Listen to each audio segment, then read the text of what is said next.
A paz, queridos, que Deus abençoe. Tentando aqui cumprir o meu prometido para vocês, quero mandar um vídeo concernente à nossa disciplina que nós estamos estudando nessa matéria, nessa época. Que são as epístolas de Paulo, as epístolas gerais, epístolas pastorais. Nós estamos vivendo um momento muito bom e apto e pronto para esse tipo de matéria, porque são matérias, são assuntos que estão sendo um pouco esquecidos no nosso meio. Como vocês vão apresentar o trabalho dia 28, eu fiquei bem descansado concernente a isso. Sei que eu ainda estou devendo um outro vídeo sobre a astrologia, mas eu vou cumprir. É porque eu estou conversando com meu filho para ele me ajudar nas artes dessa matéria. Mas hoje eu queria falar, dentro da nossa disciplina, um pouco do livro de Hebreus, visto que também está inserido na apresentação de vocês. Esse é um livro muito maravilhoso, que ele vai trazendo a revelação de todo o Pentateuco, de todo o ritual do Antigo Testamento, e ele vai trazendo para a gente. E a gente vai estar falando hoje. Antes também, eu queria só mencionar que dentro da nossa disciplina tem a epístolas pastorais. As epístolas pastorais, elas receberam esse título no século XVIII. Por quê? Porque trata-se da epístolas de Timóteo e Tito, que eles foram capacitados por Paulo a ir visitar as igrejas que Paulo já havia estabelecido com a autoridade de pastor. Não que eles fossem pastores consagrados, porém, eles estavam capacitados de autoridade e de poder do apóstolo Paulo para orientar a igreja naquilo que a igreja estava precisando. Concernente ao casamento, a criação de filhos, a traição, a adultério, fornicação. Então, Paulo traz para eles uma orientação, uma capacitação para que eles pudessem solucionar os problemas que provavelmente eles iriam encontrar na igreja. Então, aí por causa dessas orientações de Paulo a Tito e a Timóteo, essas cartas foram denominadas cartas ou epístolas pastorais, tá? Não que eles fossem pastores consagrados, mas eles estavam indo a mando de Paulo para essa função. Mas hoje eu queria trazer uma reflexão para vocês no livro de Hebreus, no capítulo de número 9. É muito interessante, a partir do verso de número 11, que é o sacrifício de Cristo não se repete, é perfeito e eficaz. Diz assim a Bíblia: quando, porém, veio Cristo como sumo sacerdote dos bens já realizados, mediante o maior e mais perfeito tabernáculo, não feito por mãos, quer dizer, não dessa criação, não por meio de sangue de bodes e bezerros, mas pelo seu próprio sangue, entrou no Santo dos Santos uma vez por todas, tendo obtido eterna redenção. Portanto, se o sangue de bodes e de touros e a cinza de uma novilha, aspergidos sobre os contaminados, os santificam, quanto à purificação da carne, muito mais o sangue de Cristo, que pelo Espírito eterno a si mesmo se ofereceu sem mácula a Deus, purificando a nossa consciência das obras mortas para servirmos ao Deus vivo. Por isso mesmo, ele é o mediador da nova aliança, a fim de que, intervindo a morte para a remissão das transgressões que havia sob a primeira aliança, recebam a promessa da eterna aliança aqueles que têm sido chamados. Porque onde há testamento, é necessário que intervenha a morte do testador. Pois um testamento só é confirmado no caso de mortos, visto que de maneira nenhuma tem força de lei enquanto vive o testador, pelo que nem a primeira aliança foi sancionada sem sangue, porque, havendo Moisés proclamado todos os mandamentos segundo a lei a todo o povo, tomou o sangue de bezerro e de bodes com água e lã tinta de escarlate, o isopo, e aspergiu não só sobre o próprio livro, como também sobre todo o povo, dizendo: Esse é o sangue da aliança, a qual Deus prescreveu para todos vós. Igualmente também aspergiu com sangue o tabernáculo e todos os utensílios de serviços sagrados. Com efeito, quase todas as coisas, segundo a lei, se purificam com sangue, e sem derramamento de sangue não há remissão. Isso é muito interessante para a gente fixar isso na nossa mente, que hoje nós somos igrejas pelo sangue de Jesus. Não existe outro meio de se salvar a não ser pelo sangue de Jesus. E aí é interessante que o livro de Hebreus ele vai trazendo essa força na nossa fé de que nós precisamos estar debaixo do sangue de Jesus. O sangue de Jesus nos purifica de todo pecado, né? Ele não é parcial, ele não te perdoa parte dos pecados. O sangue de Jesus te perdoa completamente dos pecados. E isso é muito interessante, porque nós precisamos ter essa convicção. Quando a gente fala assim, Senhor, derrama sobre o seu sangue sobre nós, a gente tem que ter essa consciência de que o sangue nos purifica de todo pecado. E aí, a carta aos Hebreus, que o autor é anônimo, nós não sabemos quem o escreveu, ele vai trazendo a alusão de todos os rituais do Antigo Testamento e trazendo como se fosse uma confirmação do Antigo e do Novo Testamento. Então, é importante que no ritual do Antigo Testamento, o sacerdote tinha que pegar um animal sem mancha, sem marco, sem defeito, primogênito, e era toda uma preparação, não era qualquer animal, não era de qualquer forma, havia uma separação para que esse animal fosse sacrificado e esse sangue fosse aspergido e assim houvesse a purificação dos contaminados. Quando Jesus vem, a Bíblia diz que o próprio Deus preparou todas as coisas. A Virgem Maria era uma pessoa devota, era uma pessoa crente, uma pessoa, mesmo na sua juventude, esperava a redenção de Israel. E o Espírito Santo, aprove o Espírito Santo separá-la para essa grande obra. E aí ela recebe a graça de ser a geradora de Jesus. E aí Deus prepara uma mulher virgem para que Jesus nascesse, Deus prepara um ambiente, Deus prepara um povo, Deus prepara todas as coisas, porque esse cordeiro sem mácula, ele precisava nascer. E ele nasce, e agora aqui, quando a carta aos Hebreus vai falando sobre a confirmação da nova aliança, ou seja, a antiga aliança, o Antigo Testamento, ele era confirmado com a morte de animais terrenos, bodes e bezerros. Mas agora, na nova aliança, é com o sangue de Jesus. E é muito interessante que ele diz aqui que o testamento só poderia ter valor mediante a morte do testador. Então, para que todas as promessas de Jesus fossem cumpridas na nossa vida, na vida da igreja, havia necessidade de que ele morresse. Então, aqui ele está falando sobre esse sangue precioso, esse sangue poderoso, esse sangue que purifica de todo o pecado. Então, quando a gente olha lá para o Antigo Testamento, a gente vê como que o sangue era importante em todas as coisas.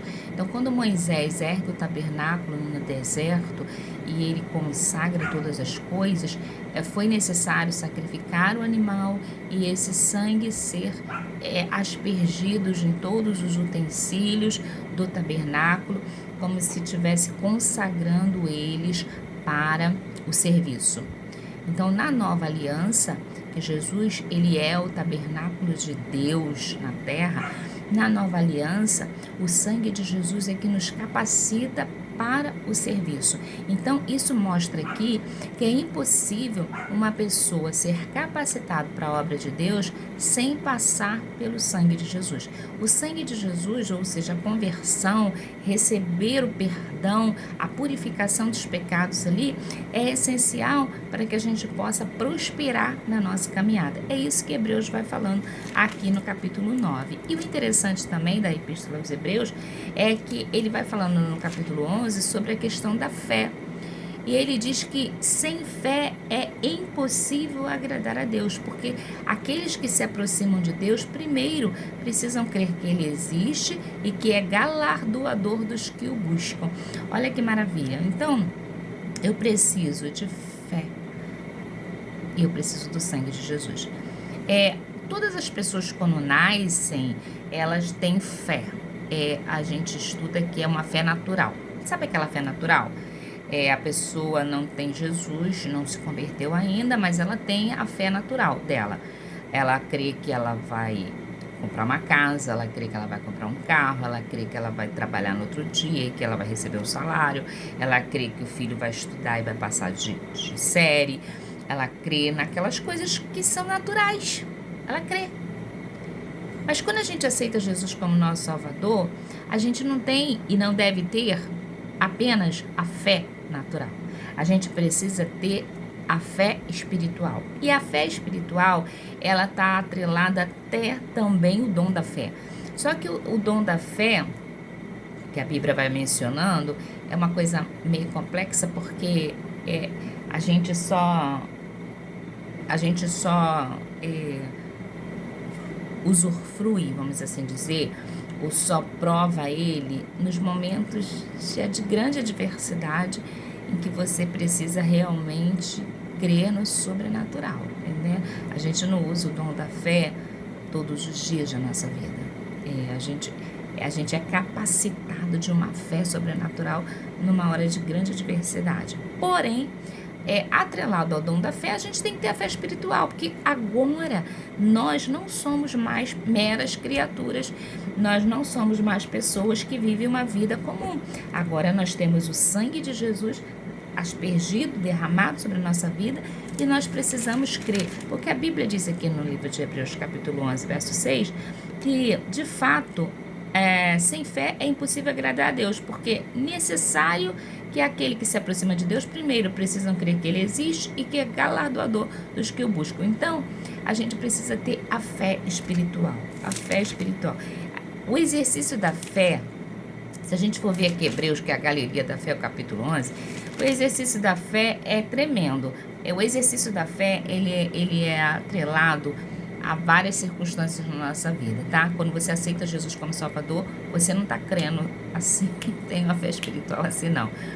Isso aí é mediante a leitura da Bíblia, mediante a oração, mediante a comunhão com a igreja, mediante a nossa caminhada. A nossa fé, ela vai sendo acrescida. É interessante que os discípulos, certa vez, falaram para Jesus assim: Senhor, acrescenta-nos a fé. Então, a fé, ela é acrescentada no nosso dia a dia, mediante a nossa caminhada. E ela só acontece, isso só ocorre quando a gente vai vendo no nosso dia a dia o agir de Deus, o milagre de Deus.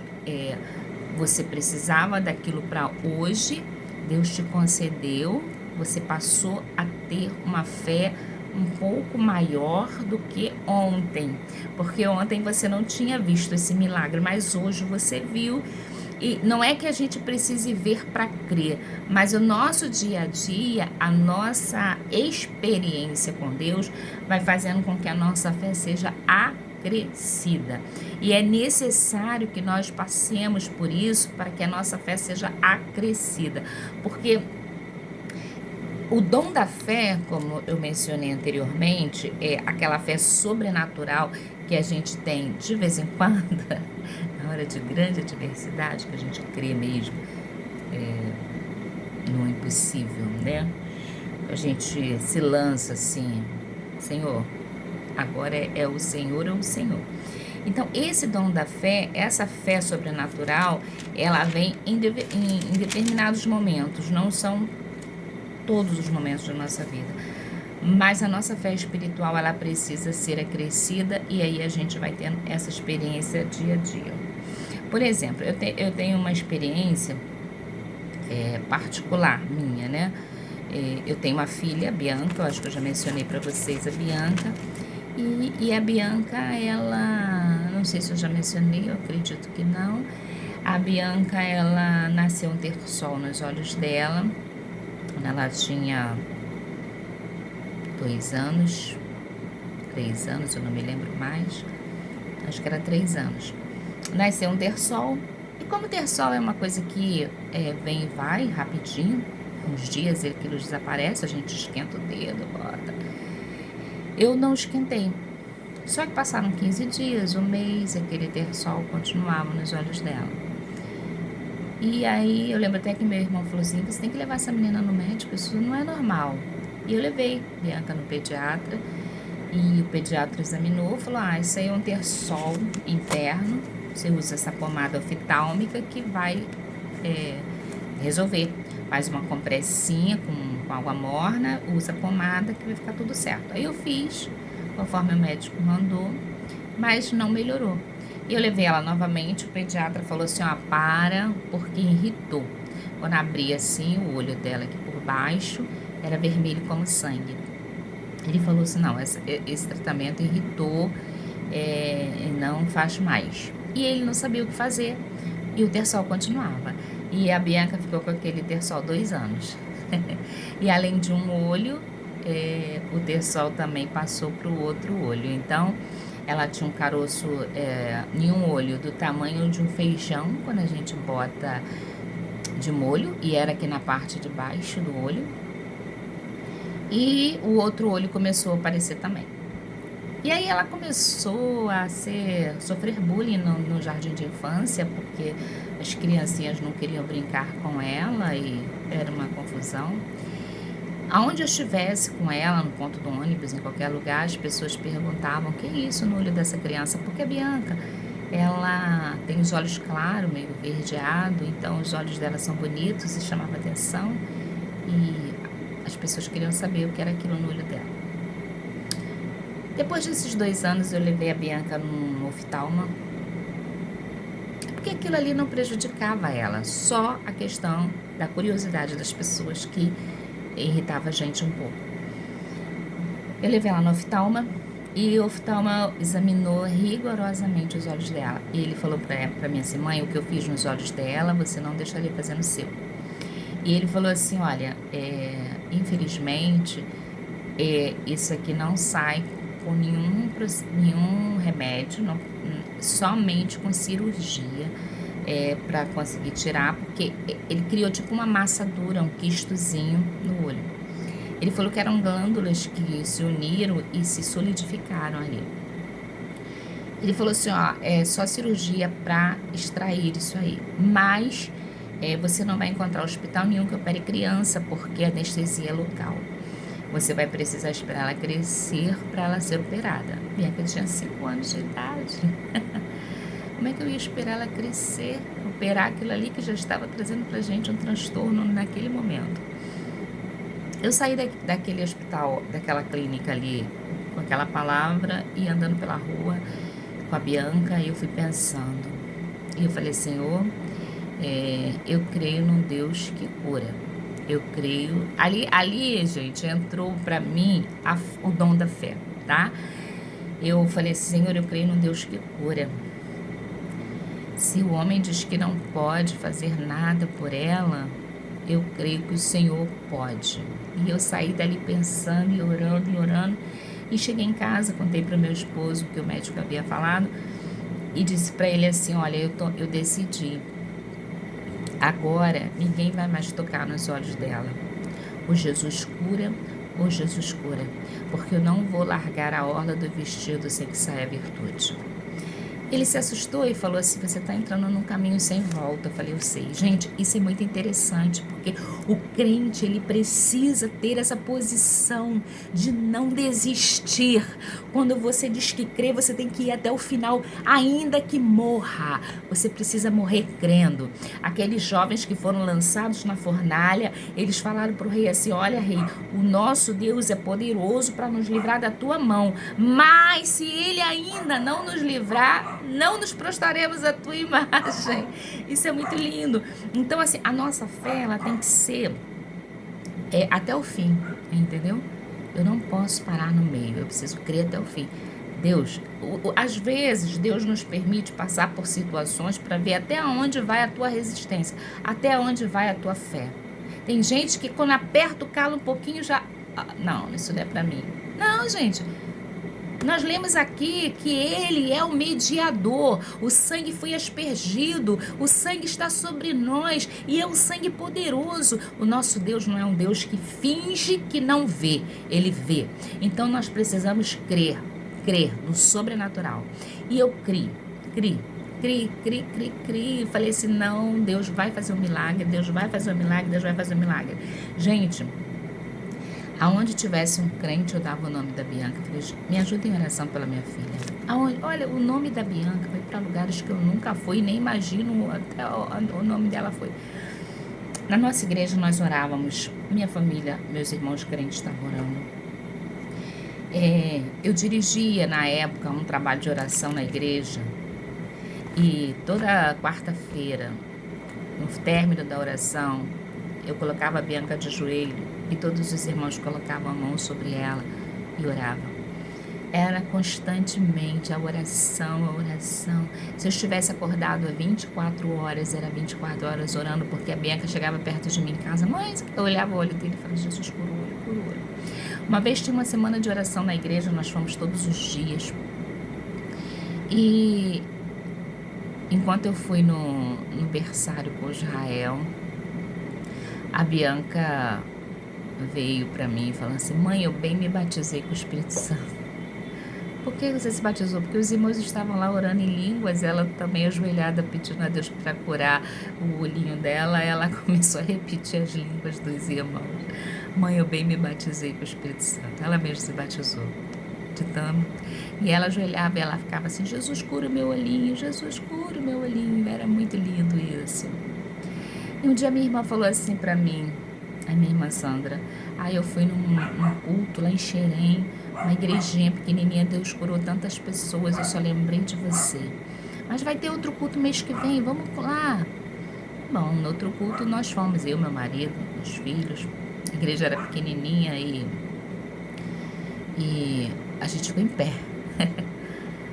E Deus começou a curar muitas pessoas ali por revelação, e nós estávamos lá no meio das pessoas, mas Deus não revelou nada da Bianca.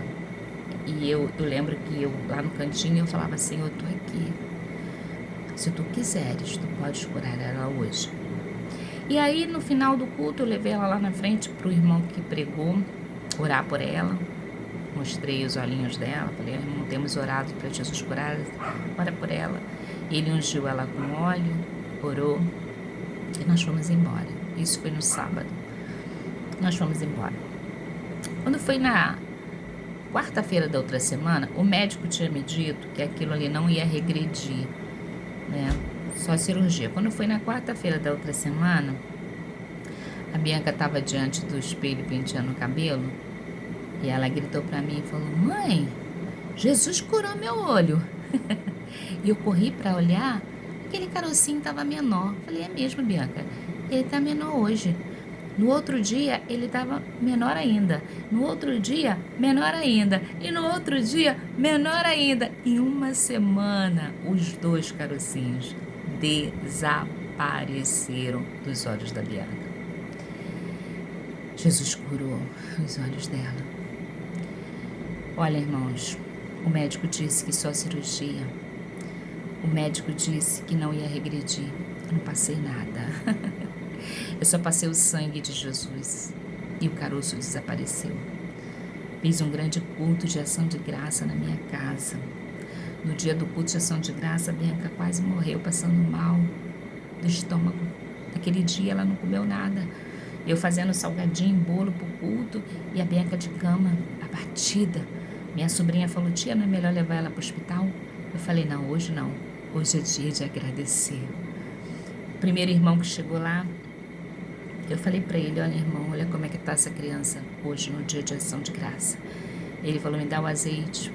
Pegou uma colherzinha de azeite, apresentou o Senhor, virou para Bianca e falou, toma. E ela tomou a colherzinha de azeite. E ele falou, agora vai e come. A Bianca correu pro salgadinho, eu queria dar leite a ela correu pro salgadinho. Comeu, pulou o culto todo e não se sentiu mais nada. O diabo tentou até acabar com o nosso culto de ação de graça. Mas o sangue de Jesus, que purifica de todo pecado, que é o testador do Novo Testamento, estava sobre ela. A fé é impossível, a Bíblia diz no livro de Hebreus, é impossível agradar a Deus sem fé. Você quer agradar a Deus, você precisa crer. Você quer servir a Deus, você precisa crer. E a gente precisa crer no sobrenatural de Deus. A gente precisa ver o milagre. Sabe por que você não vê milagres hoje? Sabe por que a gente está vivendo uma vida de escassez de milagres? Porque falta fé. Falta fé. Hoje eu preciso de coisas para tocar. Dizer que é meu. Eu preciso de palpar. Mas a fé é sobrenatural. A fé é você crer naquilo que você não está vendo. E a gente precisa trabalhar isso. E a carta aos Hebreus, ele vai tratando de todas essas questões espirituais para a nossa vida. Eu li para vocês que antigamente Deus havia falado muito, no capítulo 1, né? Antigamente Deus havia falado pelos profetas, mas hoje ele nos tem falado pelo seu Espírito Santo. O Espírito Santo, ele fala conosco todos os dias, quando a gente acorda de manhã. Ele fala quando a gente está dormindo, mas quando a gente acorda de manhã, ele já começa a falar conosco. A gente precisa ter a sensibilidade do Espírito Santo para poder entender o que ele tem falado conosco. Nós vamos encerrar já tem 26 minutos. Eu não quero que o vídeo seja muito longo, porque eu quero que vocês assistam e que vocês se regozijem com a palavra. Não é comigo não, é com a palavra, que a palavra ela é viva e eficaz. Então, olha assim, aqui é a carta aos Hebreus. Eu queria terminar a carta aos Hebreus com um versículo aqui. Deixa eu ver aqui, peraí só um instantinho. Hebreus no capítulo 11. Hebreus capítulo 11, verso 8. Diz assim, ó. Pela fé, Abraão, quando chamado, obedeceu a fim de ir para um lugar que devia receber por herança e partiu sem saber aonde ia. Pela fé, peregrinou na terra da promessa, como em terra alheia, habitando em tendas como Isaque e Jacó, herdeiros com ele na mesma promessa, porque aguardava a cidade que tem fundamentos, a qual Deus é o arquiteto e edificador. Eu não sei qual é a promessa de Deus para a sua vida. Abraão não sabia nem para onde ele ia, mas ele foi. Ele não sabia como as coisas iam acontecer, mas ele creu. Essa é a vida e a fé que a gente precisa ter hoje. Entendeu? A gente precisa voltar às origens de uma fé sobrenatural, de uma fé que só Deus pode fazer por nós. Então eu espero que vocês possam crer nessa palavra, crer nessa promessa. Eu não vou entrar nas epístolas, nos contatos, porque eu quero que vocês falem sobre elas. Eu quero que vocês falem porque que Paulo escreveu aos Romanos, quem foi que fundou a igreja de Roma. Eu quero que vocês me digam sobre as epístolas de Pedro, de Judas, de João. Eu quero ouvir de vocês o que vocês aprenderam nessas epístolas, mas hoje o que Deus tocou no meu coração é para que você possa crer na palavra do Senhor, crer no sobrenatural. Eu vou mandar o vídeo ainda da astrologia, que não tem nada a ver com a nossa matéria, para que vocês possam ser edificados. Que Deus abençoe a sua vida, em nome de Jesus.